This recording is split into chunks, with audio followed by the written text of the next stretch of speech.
नमस्कार, मैं हूं रिया। आप देख रहे हैं एसबी न्यूज 24/7। आइए नजर डालते हैं दिन भर की खास खबरों पर। जंतर मंतर पर युवाओं के तेज होते प्रदर्शन ने मोदी सरकार को घुटनों पर ला दिया। एक महीने से ज्यादा प्रदर्शन और युवाओं में बढ़ते आक्रोश को देखते हुए सरकार को आखिरकार युवाओं की शर्त मानते हुए बातचीत के लिए सरेंडर करना ही पड़ा।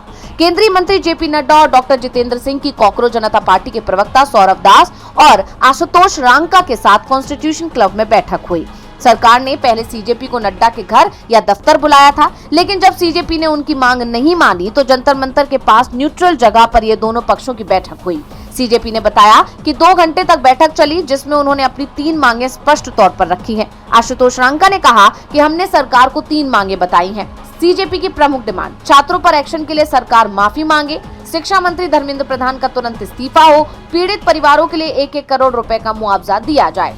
वहीं सौरभ दास ने जंतर मंतर के मंच से बताया कि हमने उन्हें अपने चौथे बिंदु के बारे में भी बताया। हमारी 5 सूत्री नीति मांग चार्टर में से सरकार ने हमारी दूसरी और तीसरी मांगों पर सकारात्मक प्रतिक्रिया दी, जिसमें जिन छात्रों ने अपनी जान नीट पेपर लीक के चलते दी उन्हें मुआवजा देने और प्रदर्शनकारी छात्रों पर दर्ज एफआईआर वापस लेना शामिल है और एक लिखित संप्रभु गारंटी कि ऐसी एफआईआर नहीं होगी, ये शामिल था। इस पर सरकार ने कहा कि वो सैद्धांतिक रूप से इन दोनों मांगों को स्वीकार करती है, इसलिए हमें कल एक और बैठक के लिए बुलाया गया है। वहीं प्रधान के इस्तीफे की मांग पर सरकार का जवाब बताते हुए रांका ने कहा कि सरकार ने बोला है कि इस बारे में प्रधानमंत्री को अवगत कराया जाएगा और जल्दी इस बारे में एक डिसीजन लिया जाएगा।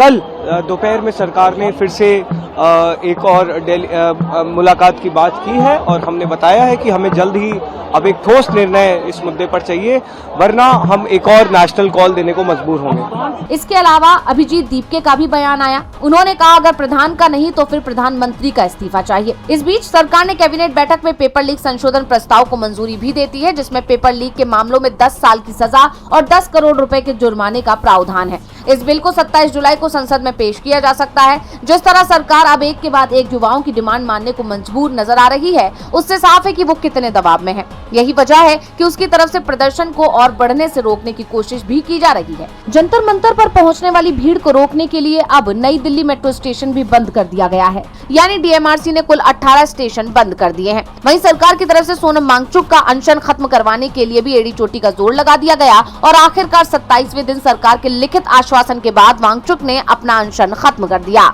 लेकिन अब भी सरकार के लिए युवाओं के गुस्से को शांत करना आसान नहीं दिख रहा। युवा शिक्षा मंत्री के इस्तीफे की मांग पर अड़े हुए हैं। ऐसे में अब सबकी नजरें सरकार के फैसले पर टिकी हुई हैं और सरकार ने 25 जुलाई को 2 बजे तक का समय मांगा। नमस्कार, मैं हूं रिया। आप देख रहे हैं